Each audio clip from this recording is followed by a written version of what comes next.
uma coisa que eu acho que vai ajudar muito é o baile retrocognitivo, porque as pessoas, nós vamos, não sei se todo mundo está sabendo, a gente vai fazer esse baile retrocognitivo em junho do ano que vem, a primeira semana. Então a pessoa, o ideal é que ela escolha um personagem, uma época, para ela estudar, com a qual ela se sinta bem, se sinta forte. Ela vai reproduzir isso no baile. A mesma coisa nas projeções retrocognitivas. Se a pessoa pega esse alvo, que pode ser ou uma época, um personagem da história, ou alguma coisa que chame atenção, e ela começa a estudar, ela vai fazer essa evocação natural. Mas aí a base é o que você está falando, ela tem que se sentir bem com aquilo, ela tem que admirar aquela condição.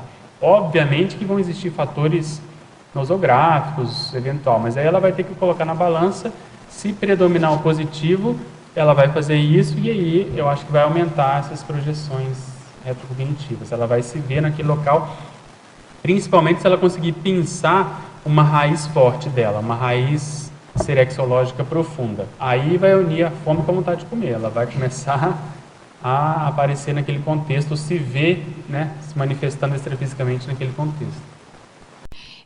Você poderia expandir a questão a respeito do baile retrocognitivo? De que forma cada um, tá, com a sua vestimenta, sua fantasia, né, você pode falar assim, pode assistir o seu grupo, tá, kármico, extrafisicamente? Então, esse baile, num primeiro momento, a intenção, e ainda é a intenção prioritária, é a pessoa pensar em vidas mais recentes. Mas isso foi ampliado, né, o professor Valdo, conversando com a equipe que está preparando, falou, não, a pessoa pode ir com a época que ela quiser, com o personagem que ela quiser. O critério maior é a pessoa se sentir bem com aquela época. Então pode pegar a época dos romanos, a época da Grécia, a época, vamos supor, do iluminismo. O mais importante é a pessoa se sentir bem. Então qual que é a importância disso? Primeiro, vai obrigar a pessoa a olhar para trás, obrigar a pessoa a mexer no passado, a ter uma consciência histórica. Ela vai ter que ter uma noção histórica e ver qual é o momento com o qual eu mais me identifico. E aí vamos supor que a pessoa goste muito do Egito. Ela já tem experiência, vida, projeções recorrentes, seja lá o que for, ela escolhe o Egito. Escolhendo o Egito tiveram também várias dinastias, vários momentos, várias modas, entre aspas, e ela vai ter que pensar ali um personagem com o qual ela vai, né, se afinizar e vai se paramentar, vai procurar ter ali isso que se chamou de fantasia, vai mandar fazer aquela roupa daquele local. Quando ela faz isso, ela vai estar evocando as pessoas daquela época. Por quê? A gente parte do princípio, se a pessoa teve essa visão panorâmica, e o ideal é fazer reflexão de 5 horas, a gente está programando para o ano que vem algumas oficinas para ajudar a pessoa nesse sentido, mas a pessoa, vamos dizer, assume essa personalidade, assume esse personagem, a gente parte do pressuposto que tem um link holobiográfico ali. Porque vai dar o trabalho, ela vai ter que fazer a fantasia, ela vai ter que se ver daquele modo. Então, isso vai potencializar a evocação. Quando potencializa a evocação, partindo do pressuposto que ela se sente bem naquilo, ela vai ter força perante essas consciências positivas e, eventualmente, até negativas que possam surgir. E aí ela vai trabalhar. O mais sério que eu vejo que vai acontecer é os amparadores trazerem pessoas do nosso passado para se atualizarem com relação a nós mesmos.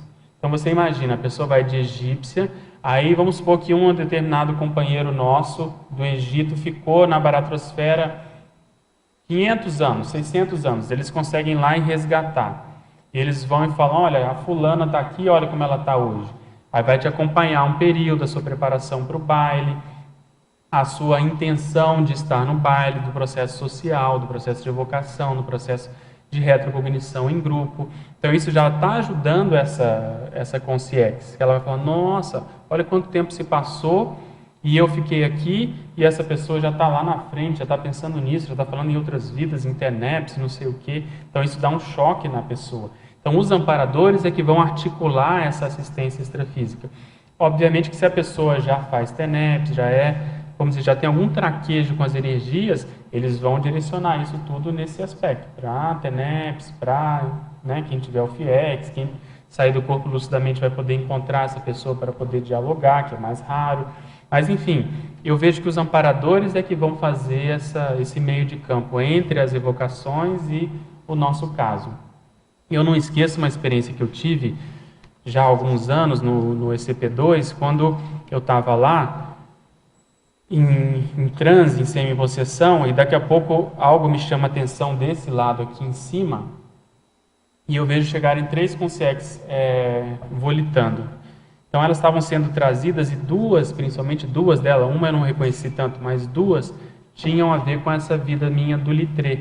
E esse monitor falava com eles, olha, lembra dele, ele é vamos dizer, a reencarnação do Émile Littré. E eu vi a repercussão que eles tiveram e os questionamentos que eles fizeram e, enfim, várias outras coisas que eles tiveram, e eles fizeram questão de eu saber. Então, muitas vezes a gente está sendo utilizado como cobaia sem saber, sem ter lucidez, mas isso é um fato, isso acontece. Então, isso dá um impacto extrafísico neles em função da eventual renovação que a gente esteja fazendo, entende? Então, acho que para o baile isso vai acontecer, só que é diferente, que vai ser em grupo, né? A repercussão vai ser muito grande. A questão do baile, né? Estava sendo comentado. Enfim, aí tem que fazer uma escolha por afinidade, alguma época que se identifique. Eu, particularmente, tenho muita dificuldade com isso. Eu tenho até algumas rememorações, algumas hipóteses que eu estou pesquisando, mas tudo referente ao período intermissivo. Eu lembro de algumas coisas que eu fazia, de algumas atividades, isso eu até anotei.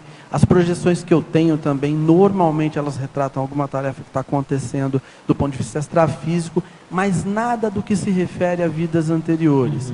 O mais perto que eu cheguei disso, assim, algum comentário, por exemplo, a minha dupla ela teve uma projeção muito lúcida e ela falou que eu falava o francês muito fluentemente.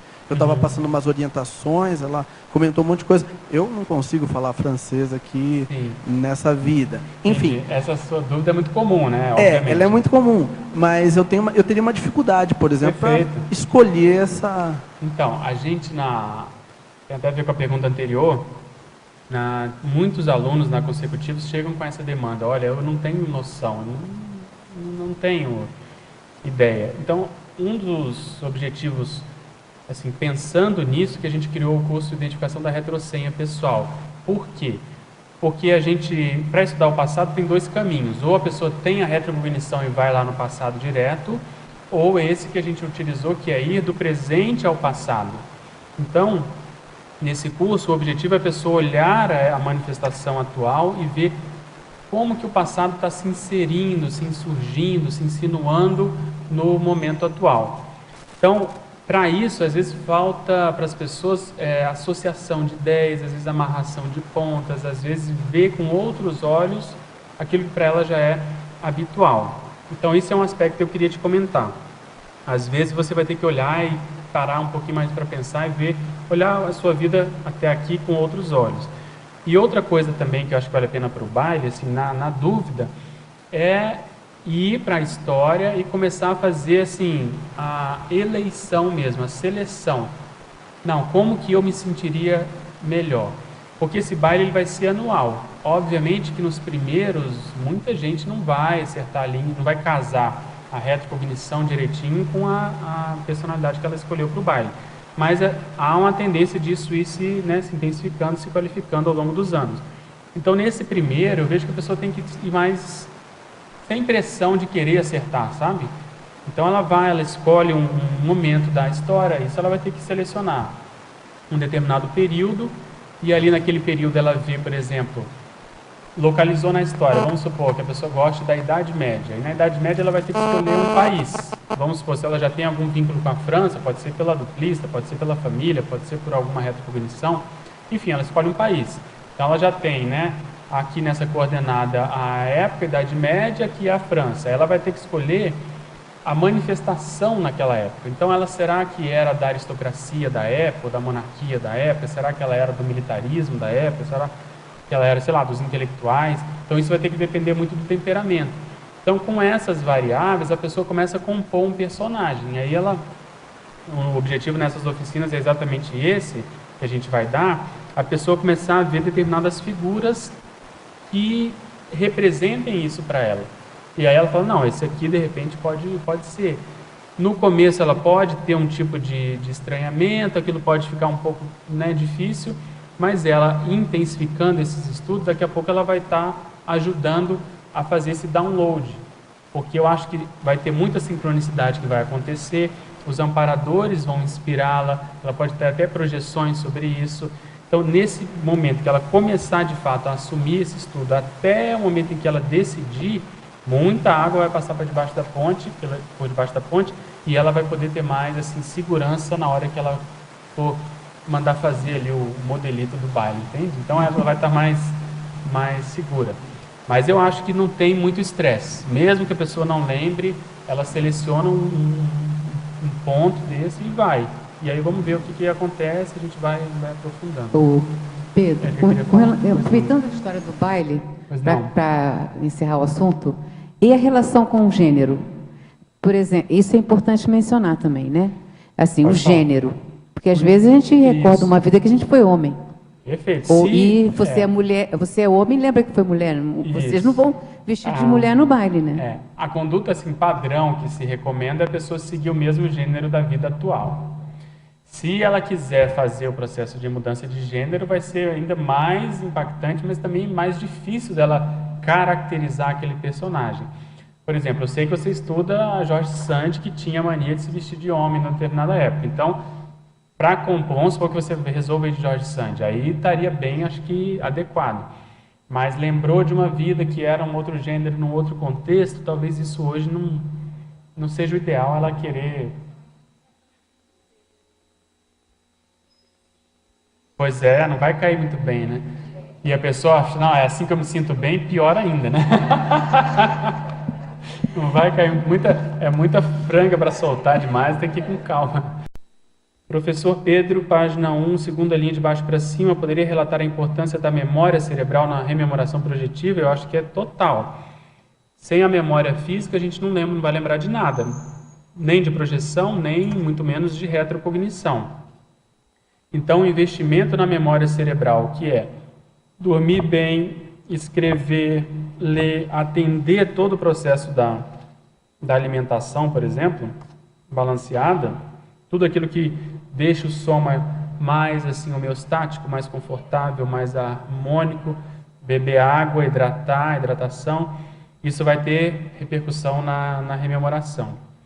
Poderia fazer uma correlação da hiperacuidade com a projeção consciente retrocognitiva?